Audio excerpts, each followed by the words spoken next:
My name is Bart Farrell, and I am a tech community enthusiast living in Bilbao in the north of Spain.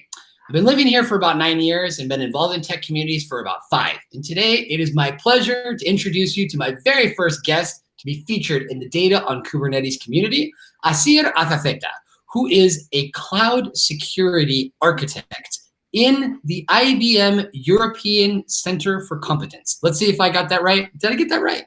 Yeah, that's right, yeah. Okay, good. Now, we had the pleasure of working together several years ago. You were focused on IT ops, DevOps, and then from that point as well to DevSecOps. And at that point, in the company we're working at, people were just starting to use Kubernetes. But before we get into that, could you just tell us a little bit more about yourself, your background, because you're a man of many hats. No coincidence behind me, but tell us a little bit about yourself. Yeah, well, yeah, as you said, well, it's a pleasure first of all to be here with you. Thank you, Bart.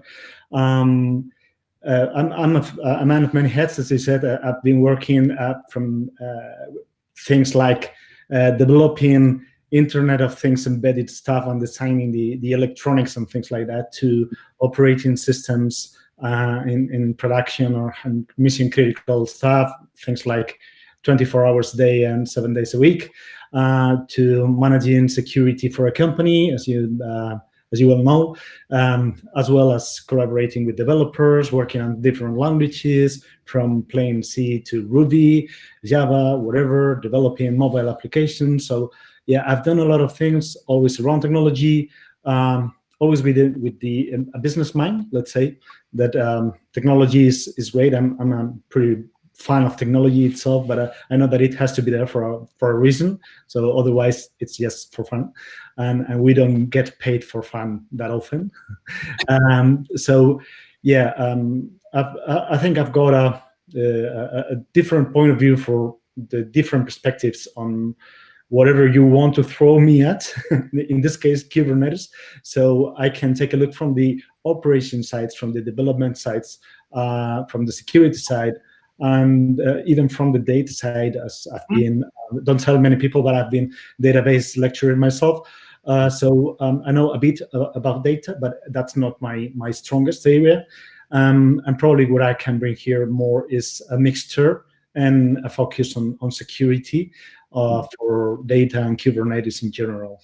All right, cool. Well, can you just tell us a little bit about, where were you on June 7th, 2014 when Kubernetes started? That's a good question. Well, I was trying to foster my startup based on the Internet of Things with embedded hardware and so on. So that was really, really fun, really sweating. And well, yeah, I was not thinking on Kubernetes at all yet. Although, with the things I've learned now about Kubernetes, probably I've been into Kubernetes like I don't know, like a great fan of it for the Internet of Things. Yeah. Okay. The first time working with it was probably when, around 2017? Well, my first contact with Kubernetes, yeah, would be around that 2017, 2018, yeah, around those years. Yeah. And you remember when you first heard about it, what was it that kind of caught your attention? Well, the first thing was what's happening under the hood. What are you talking about? It's we've got containers. Contain what you said. I know about programs. I know about hosts. I know about applications. What's that about a container?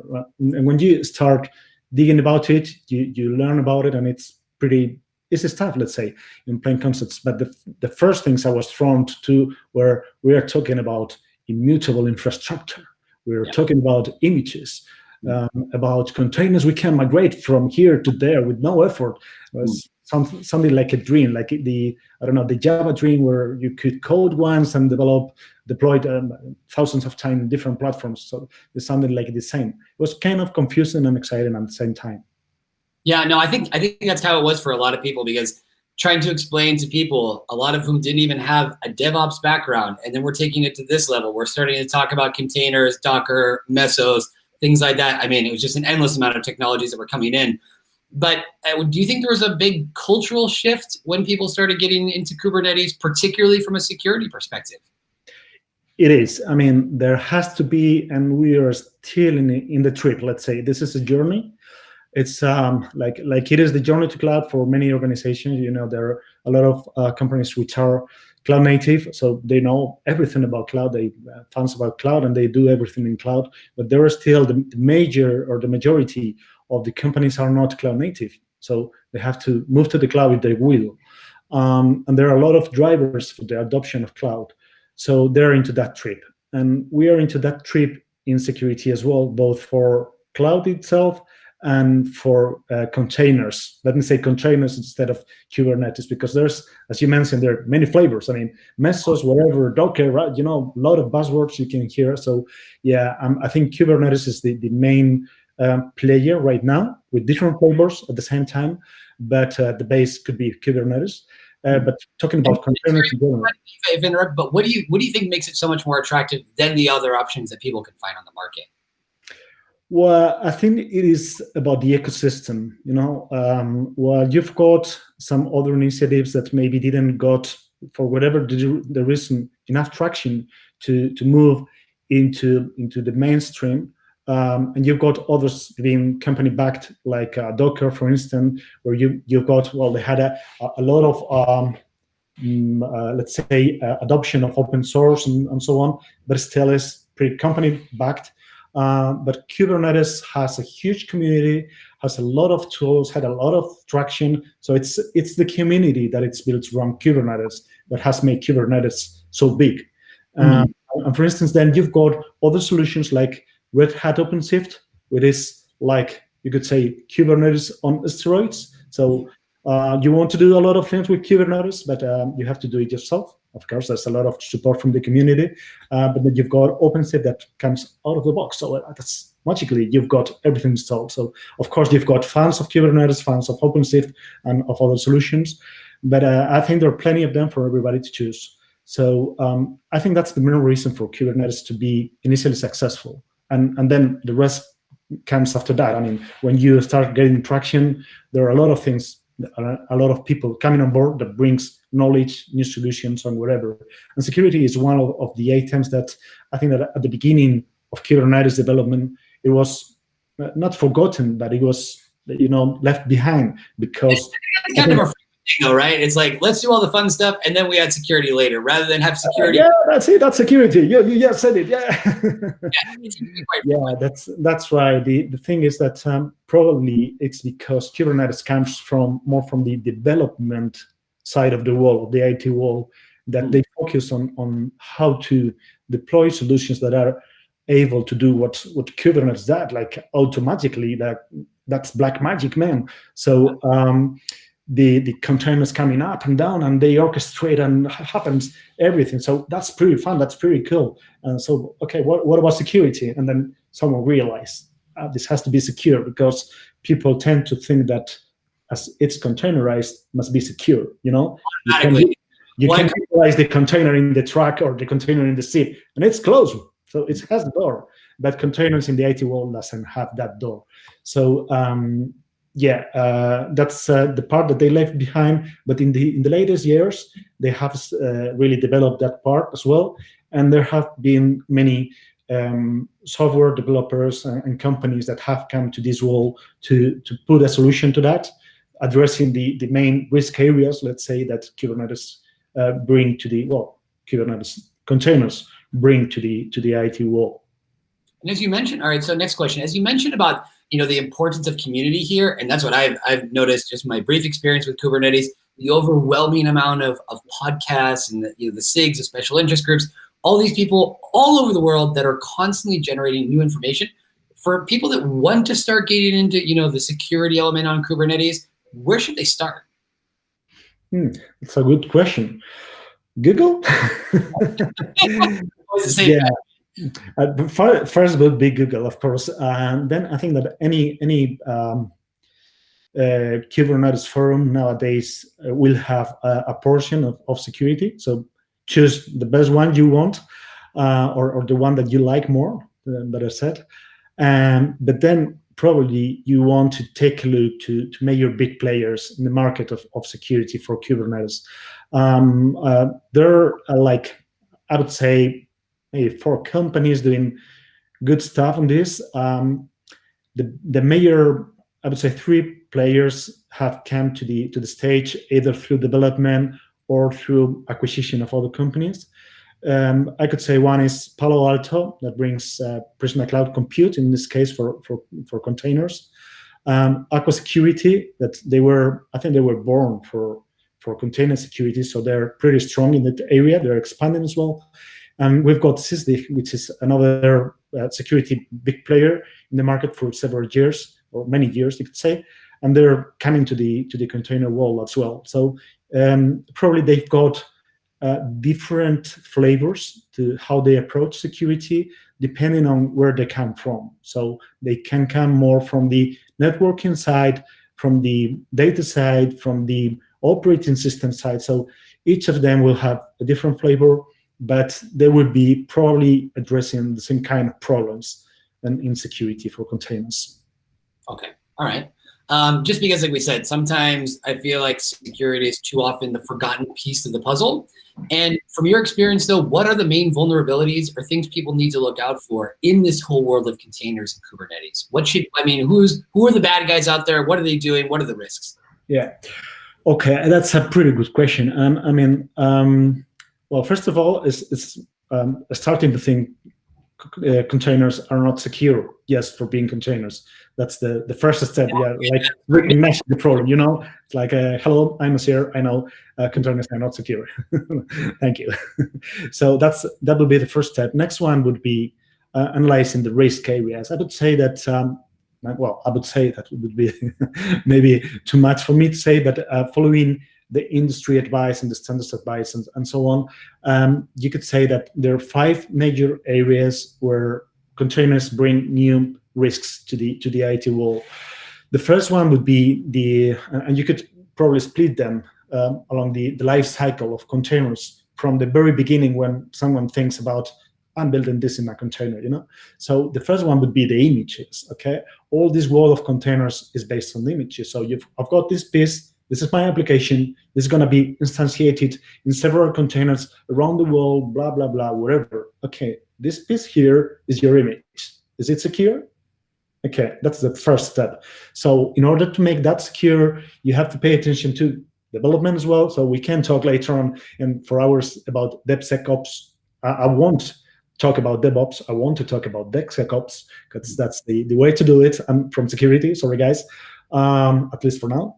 Then the second part would be, okay, once you have done burst effort to do a secure application, let's analyze it, hopefully through automatic tools like static analysis code tools, dynamic analysis tools, automatic vulnerability testing, whatever. Okay, you have to test your image, and then you have to compare that to threat intelligence out there. Almost all the vendors I've mentioned, they've got their own threat intelligence behind their databases, so they can tell you that the version X you are using of component Y is vulnerable to this, this, and that. So from the very beginning, your image is vulnerable. Stop. Bring a fix to that, because the later you try to fix that vulnerability, the more costly it will be. So you can get to a factor of 100. So fix it, the sooner the better. These tools allow you to stop images, vulnerable images from getting to production. They do black magic as well. Then that image is going to be instantiated somewhere, but you have to think that your image may be not vulnerable today, but it may be vulnerable tomorrow without changing a line of code, changing nothing at all. But hackers are finding vulnerabilities every day, researchers as well. And they're finding vulnerabilities that have been there for 20 years, for instance. So why is your image going to be more secure than those? Well, it could be, but it could as well not be. So you have to keep as well an eye on how secure is that image along its life, okay? Once you get that done, okay, my image is secure now, today, and tomorrow, then you have to keep it somewhere. You put it into a registry. That's the second key piece of a containerized system. So everybody is using this registry, that registry. So you use dockerhub.com, you use whatever .x for getting your images. is that image secure? You are relying on, let's say, open source developers, which are, thank you, open source developer. You're a lifesaver, so I'm an open source fan. But maybe you've got one bad night, you're high on caffeine, you start typing and you make an error. Okay, so that error gets into the image, goes into the registry, and you're a bank. And the nightly build pulls that image into your production image. So it gets built layer by layer, but finally the vulnerability introduced in the first library gets into your image because you're pulling images and blocks, building blocks from different registries which are not under your control.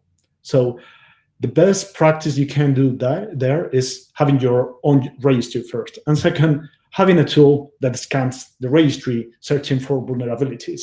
So that's another key piece. I mean, the registry is your safe, and you're going to store there your cron jewels. So you want that to be quite safe, right?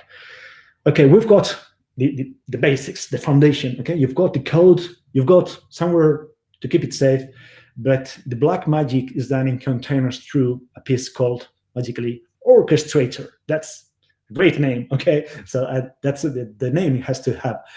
When you get the orchestrator, it is responsible for bringing images up, down, here, there, deciding on the workloads. This has to be scaled horizontally, or I need to launch 100 containers for this peak of traffic. All great. Or this dependency here and there, or the database that I have to connect to. So the orchestrator is the master, is the conductor of the platform. So even if you've got everything secure, a lack of the proper security at the orchestrator with something like missing proper access control for privileged users, for instance, might bring everything down. I mean, okay, you've got secure images, you've got a safe, but you gave the combination of the safe to the bad guys. Yeah. So that's next step to make secure that everything's fine there. And from there, I would say that even if it's containers, it's pretty similar stuff to what we've been doing along years, which is securing the host OS, securing the hosts where your containers are going to be running, so the infrastructure, let's say, and then securing the containers and the traffic between the containers and that kind of stuff.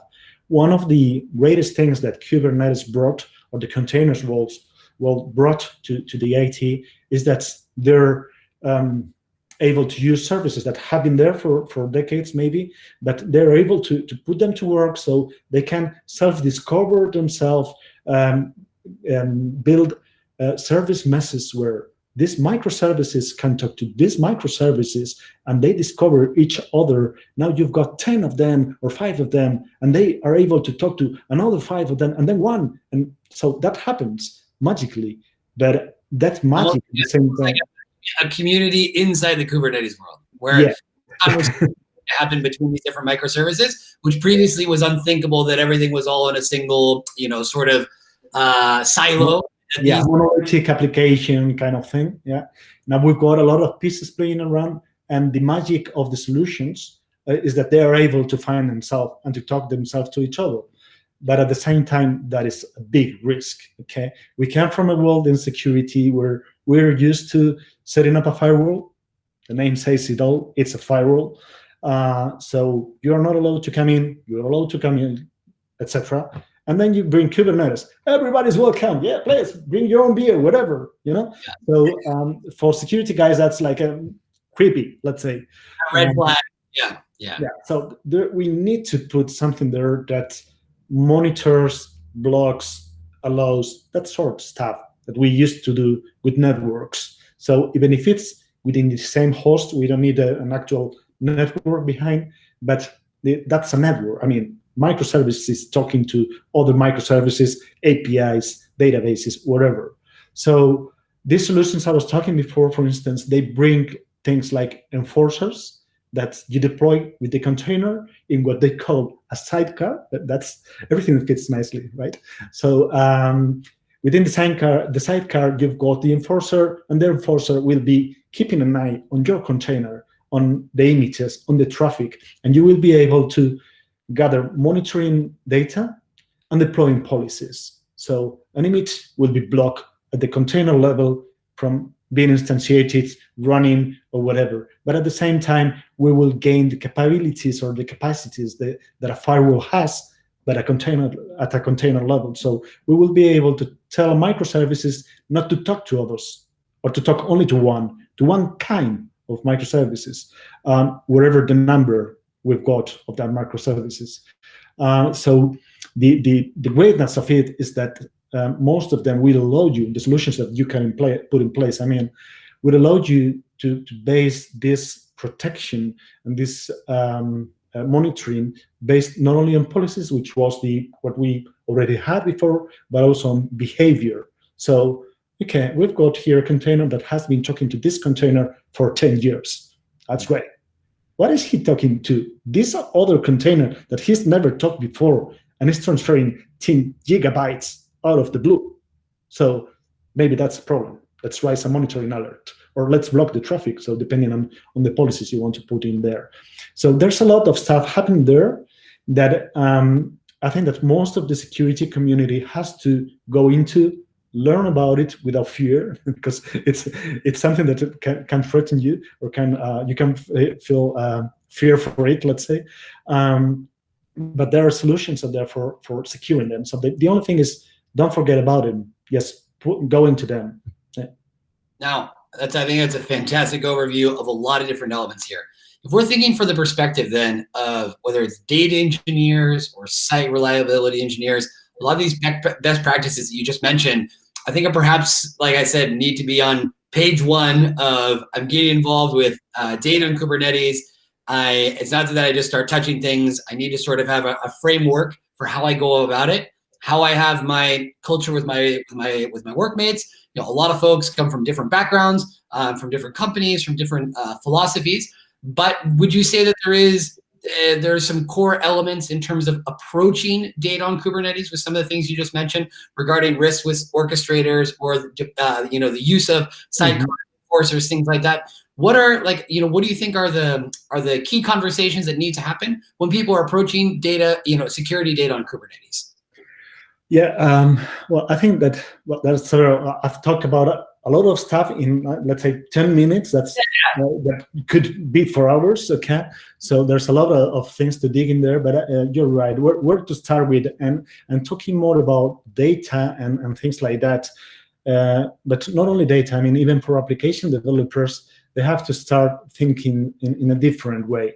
All this containerized role is focused on microservices, on the coupled stuff, and that brings a lot of challenges to what you are going to be doing, whether that it's application development or data, and you have to start thinking about, as much as possible, depending on your application, on your data, on stateless versus stateful. Okay, so traditionally, when you were looking at monolithic application and typical databases, stateful was the typical approach. I mean, you've got one application that knows what's happening around with every process, with every user, and whenever it puts data into database, typically, let's say, the data was there. It was, I don't know, let's say SQL database, wherever it is, Microsoft, Oracle, Postgres, MySQL, whatever you want to put.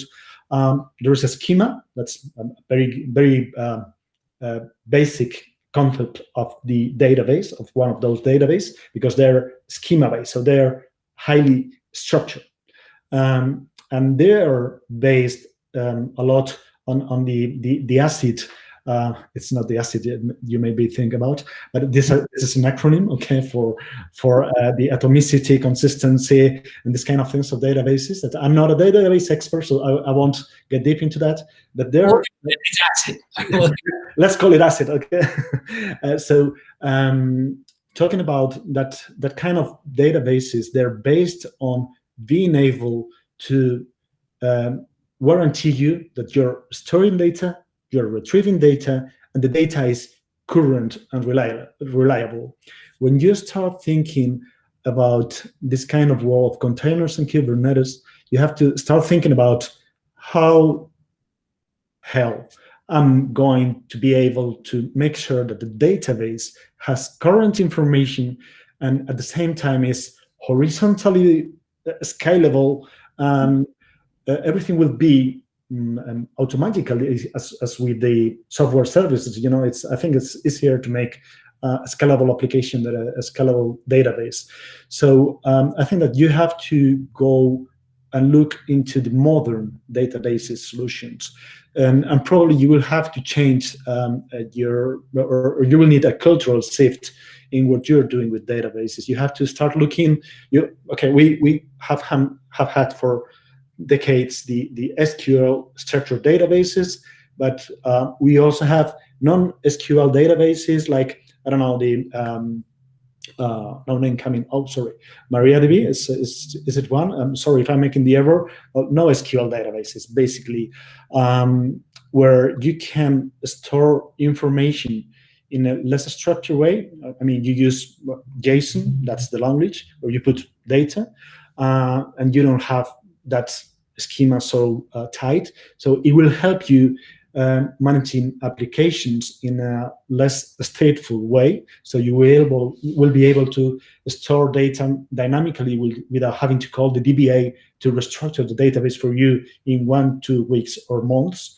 So you will be able to develop a lot faster. But at the same time, that kind of applications are not that focused on ensuring that integrity of the database. So you will have to decide at different points of what you are doing, whether you're doing or you're using a kind of database or the other, whether you want to have high throughput in writing, high throughput in reading, or reliability. So that's a key thing that you have to start looking when moving into this world with databases. It's you are not just relying on a database anymore. You have a lot of databases. They're all different, and you can combine them. I mean, it's not that you have to buy into one, for instance. You could say, well, I'm now into Redis cache, which is, well, Redis, sorry for the cache. Redis DB, which is a memory database, okay? Okay, what if the computer shuts down or is power off or whatever happens in the cloud, that automatically happens, the container is shut off, so your database is gone. Okay, that's not good. Okay, so the world has come to consider that probably this kind of databases are best used as a cache. You put something that is going to be there for just a brief amount of time because you're going to read it again and that's all, and you don't worry about the data being there or not, or it's going to be put into a final hard disk, let's say, database, a hard database, whether it is SQL or non-SQL, but something that is written to disk, and if there's no power, it won't be lost. So depending on the information, you have to manage this different kind of databases, and depending on what you want to achieve from them. Do you want throughput? Go to mem. You want durability? Go to disk. So it depends on that. It also depends on whether you want writing throughput, for instance, a login system. Okay, you want to log every event of the operating system or of your application. How many times are you going to read them? I mean, I don't know, if there's a bug, or monthly, just to check everything's right, or even daily. I mean, it's just once a day. Okay, but you will be writing every second, every millisecond. So you want something that can digest a lot. So you have to look into a database that can grow horizontally, but doesn't worry too much about giving things to you back. Okay, so you focus on that kind of stuff. But what if you, this mem cache, that's right, the Redis, so on, that's great for caching, speeding things like writing and so on. But what about reading? I'm sorry, I'm a developer. I'm bound to PostgreSQL, so I have to have this kind of database, but I want to have more reading throughput. Okay, you have to focus on read replicas. You have to split your database, so you've got a master, it has the data, and it's able to almost immediately propagate changes to the read replicas, and all those read replicas won't be able to ingest any data. But if you're, for instance, monitoring the weather, you know, the weather doesn't change that often. I mean, it's sunny. It could be, there could be a storm, but for instance, something like temperature is going to be changing along the day, but you don't want a millisecond measure.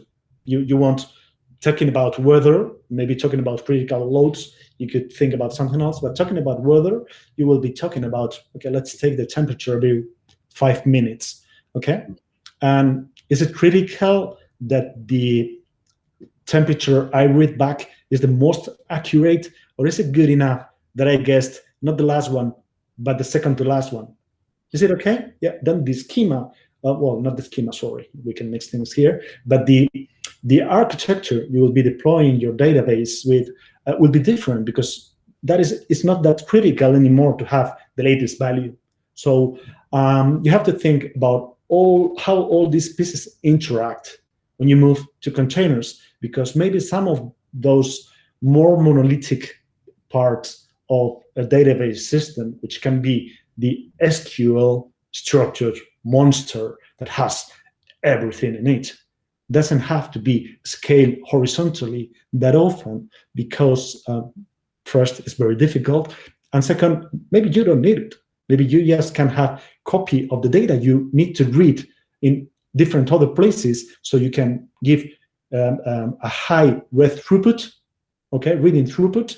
And for other kind of data, maybe you've got intermediate databases that are able to ingest a lot of data very quickly, do some processing.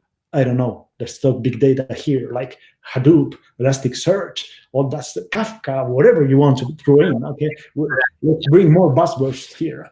But you can use all those technologies to both do some analytics of your data, ingest them in a different way, and maybe once you get the insights of what you want really to store, you can bring them into the reliable, structured, durable database you've got. Or maybe you won't. I don't know. It depends on the application a lot. Yeah, but I think this is a really good point, and I think that through this conversation, a lot of what I'm getting in terms of valuable lessons for a lot of folks out there in the community is this element of culture. That whether it's DevSecOps, whether it's the experience that we had of a very quick migration to the cloud, and then the subsequent lack of control of lots of people spinning up VMs without thinking about optimization, without keeping cost in mind, probably missing a lot of security protocols simultaneously, then having to retroactively sort of rewrite the book on how we're going to do these things. I think in a lot of ways too, what you're saying about the, we have scalable applications, it means we're going to have scalable databases, and I want it now. It's like, well, what is it that we really want here?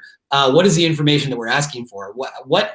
I think we kind of need to analyze our own internal data as companies to see what it is that we're after. And then based on that, we can make a technical decision here or opt for this tool there.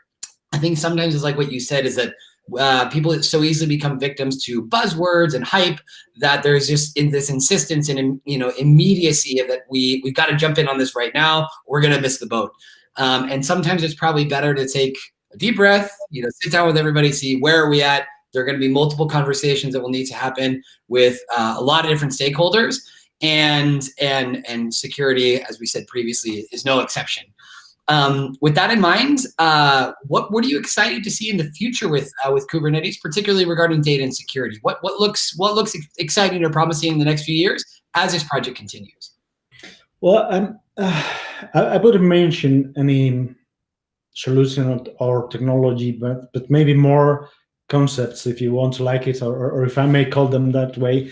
I think that both data and security are foundational stuff for applications. So as we said before in the conversation, all this hype, all these solutions for Kubernetes and so on have come from the developer side, let's say, not always looking at the data or the security or other operational items that you need for running the application. And I think that the future, not maybe, I'm not talking about 5 years, I'm talking about this year. You should be doing last year, actually. But the future is being able to fully integrate the data architect, data scientists, all these people that know what they have to do with the data, and the developers together. And same with security. The security architect, the security people, the operation centers or whatever, they have to fit all the three of the pieces. They have to fit into one. Actually, there are four pillars, if I might say. We've got the developers. Okay, we have talked about security. We have talked about data, but we've got operations instead of as well. So in DevOps, that's done by development or not. So operations has been traditionally a different beast as well as with security. So developers were or are quite happy when they get to a DevOps development lifecycle, and they're able to click once they have developed, and it gets into production. But a lot of the drivers of the cloud adoption, as you have said, like cost saving, security that we have been sold about the cloud, become something that it's not true. I mean, if I allow everybody to put anything into production anytime, we will see costs rocketing. Absolutely. The same will be happening with security, but not rocketing, but going down deep. So all these pillars have to play together, and the database is the same. I mean, I've seen teams, DevOps teams, not working with security at all, so that's not good. Not really working with operations, those dark guys, the operators from hell, that they may be closed in the room, like, I don't know, they have to be great people, we are cool, we are developers, so they need to realize that the operations keep on running, because otherwise their application is not going to be running, and play together with the operations teams. And it happens the same with the operations teams. Actually, they have to start thinking about developers, because if you have no application to run, you have no system to run. So both jobs are quite interwoven. It's like one cannot live without the other. Yeah, I agree. Yeah. And it's the same with data. It's okay, you've got a cool application. What does it do? Oh, I've got followers, I've got trending, I've got whatever, throw in a word. Cells that are long. Yeah, you will need data behind. What kind of data? You will need data to read data, ingest data, write data, analyze data. Data is behind. Okay, as they used to say, data is the new bacon. Well, it's not the new bacon. I mean, data has been the bacon all the time. Okay, because data means money. I mean, it's whether the data is for consuming in form A, form B, or wherever, it's where the business are making profit off. And so data is behind everything. You need the applications, because otherwise you can't handle the data. And you need the operations, because otherwise you cannot run the application. So the three of them need each other a lot. So the future is being able to make them play together. And luckily for us, we've got a lot of bad guys out there. So it's not for threatening anybody, but we know for a fact that they are out there, and that's what they do for. And I mean, they do it either for fun or for a living, because they're so structured, so well organized, that they have become a service that you can buy hacking as a service. So you can go into a service and say, hey guys, I need 10,000 usernames and passwords for X amount of dollars or whatever, and you get them. So that's the reality. So security has been thrown. It's been there all the time, but now it's been thrown into a major player in how we deploy things, because otherwise we will be opening the door of our house. So we have to make aware developers that they need the others. We need to make the others aware that they need developers as well, and we need to make them play together. So I think that so far in the development operations world, the DevSecOps movement, let's call it movement or whatever you want, it's gaining a lot of momentum right now. The problem it has is that, or the issue, let's say, it's that there's no one size fits all. So my company uses tool A, B, and C. How do I secure it? Well, you've got X and Z. That's great. My company uses the same tool. Can I do the same? Could be. You can maybe use them, but there's a lot of cultural and people and processes and that kind of stuff that we cannot control with a computer. that has to be thrown into. So you have to analyze how you do things, how you do the work actually, and either you change the pieces or how you use them, or you choose how you do the current work. And the same happens with data. So the only thing is that data is not into the line. I mean, it's not DevSecOps data or DevSecOps. Data is underneath. I mean, if you want to develop an application, as I said before, you need data. And the same is going to happen with both security and operations, because at the end of the day, the tools we use for security and the tools we use for applications needs data. And they're applications. So if you're monitoring a system, I don't mind what you use. Use Grafana, use Prometheus, use a combination of them. Whatever you use, you need to store the logs. You need to analyze the logs. You need to get the insights and probably store them and produce business intelligence, you know? So yeah, data is underneath. You cannot live without data. So data has to come to Kubernetes, and we have to find the they have to find, because I'm security today, let me put my hat. So they have to find a way to fit into the equation of Kubernetes, because Kubernetes is a great thing. It has come to stay. I mean, it's been for years now, and it's evolving, and every day is better than the day before. I mean, it's you have to really struggle to keep up with the speed of things, and they need to fit into the equation. It's not just anymore that, well, you do whatever you want to do in Kubernetes and then give me the data to my traditional data warehouse. No, it's not that anymore. You're moving to Kubernetes, you're moving to the cloud, you're getting away from your data center. So you have to start using new tools and use this kind of different databases and different engines, like the Elasticsearch set of tools and so on, for analyzing data, for storing, streaming, rising events. So you have to change the mind, and the data, not database admins, well, that's a term that it's quite old school, let's say, by the data people, let's say, okay? Data people has to start thinking about something beyond the data. For instance, events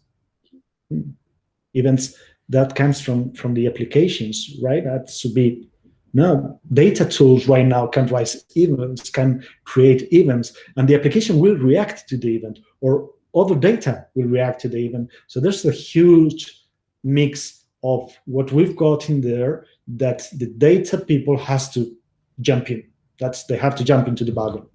So it's not easy, but they have to start step by step thinking beyond data. Okay, I've been so comfortable for years in my Oracle SQL database. Why should I go out there? Because world is changing, man. So you better go out there, start through the door, and start looking to worlds around and thinking about how could I improve the way I do things. Traditionally, I was scaling. I needed to scale my database, so I had an Oracle huge machine. Okay, need more power. A larger machine would make it. Okay, but there are limits to that, and you won't benefit a lot from the cloud environment if you go that way. Where the cloud excels, I think it's in horizontal scalability, and Kubernetes fits awesomely into that. It's about horizontal scalability. I've got X nodes, and they will be bringing containers. I need more power. Bring more nodes.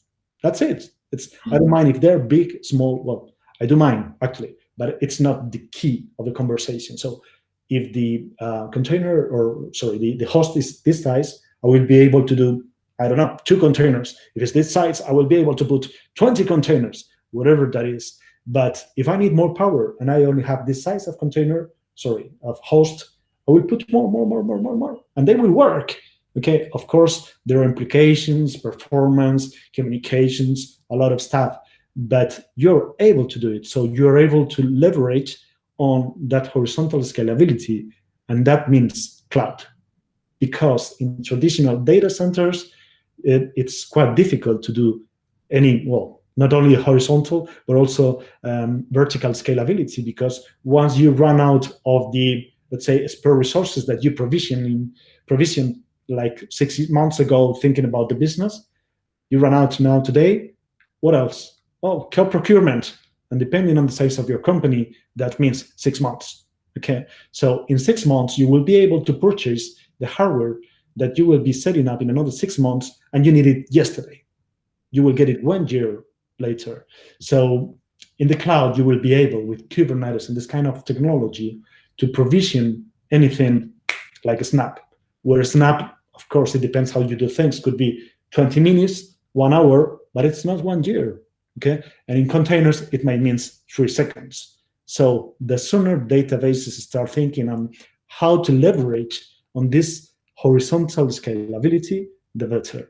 I think that's the key piece of the database on containers. How can you leverage that ability to scale out nodes and without losing wherever you need from data, whether it's this asset or the integrity of the data, or making sure that whenever you read anything, it is the very, very, very, very last data or not. So all that kind of considerations come into play when doing this, and that's the key thing. I think that's from not being a data expert, I can say to data people. Wow, I mean, very, very strong explanation. A lot of things to think about there. I think for me, the two biggest things would probably be, one, a very famous saying from Frank Zappa was that if we don't, you can't have progress if you don't deviate from the norm. So if we're expecting different results, we can't be using the same procedures and way of looking at things. Absolutely. And I think the other thing as well, too, that I really like what you mentioned is how we have these 4 different pillars of data, of developers, of operations, and security that frequently are in their own kind of bubble, we can say. And there are a lot of technological, explanations or way of looking at things, perspectives, and stuff like that. But I think a common theme in this conversation has been one about culture, and that I think there really needs to be a culture of empathy, mutual understanding, and a desire to collaborate. And that the more that people can understand each other, the better everyone is going to do their jobs. And that there is this notion of interdependency, that everyone in one way or another is going to need somebody else's help at a different point in time. So it's the same thing as like working in a building. You need to be nice to everybody because you never know when you're going to need their help, or inside a company, it doesn't matter. So I think those are very, very strong insights, particularly because, like I said, there's so frequently a technological focus, but there's a very important human aspect in all of this, an emotional aspect of, not hating somebody just because you don't understand or you think they live better or that they have to deal with less difficulties. Of course, each one of those pillars has its own unique sorts of culture and different elements. But I think the more that people can try to empathize and put themselves in somebody else's shoes and really think about all the folks that are out there trying to do as best they can, and no one wakes up thinking, how can I ruin the operations guy's days or the folks in database. That if everyone sort of has a positive intent and motivation towards trying to make things better, that's going to create the best sort of climate where real change will happen. As you mentioned as well too, that it's not just as simple as copy paste. If this is what they did in this company, that's what's going to work for mine. And when we're talking about scalable databases, it's no exception. About what do I want to get out of that? What is it that I'm looking for? And what kind of conditions do I need to create in order to guarantee that that's going to happen? With that, I think it's definitely more than enough for one day. It was a very complete, full conversation. I think we could stay here for a few more hours and keep this going, but we'll definitely have to have you back on. Asier, is there anything you like to add, where people can find you in Twitter, LinkedIn, anything? Yeah, well, I'm pretty easy to find out there. I would like to highlight that you got the word right. That's empathy we need, not only in technology, but let's talk about technology today. So empathizing with the other departments, yeah, that's key. For any of the subjects I've talked about, well, obviously security would be my best, but I would try to help in any of the subjects. You can find me on Twitter at Asier Azaceta. You can find me on LinkedIn, Asier Azaceta as well. There are not many of those. And Facebook, I reserve it for personal stuff, so I don't typically do business over Facebook. But yeah, I'm on different social networks, happy to receive your comments, happy to receive any questions you may have, and I'm happy to answer and help. Great. So, thank you very much. Thanks a lot, Bart, for the opportunity, and it's very, very interesting and joyful. Yeah. a great first conversation to have in the Data on Kubernetes community. Certainly won't be the last. It will be difficult to meet this high of a standard. Thank you all very much for watching, and thank you very much again, Asier. Thank you. Bye. Take care.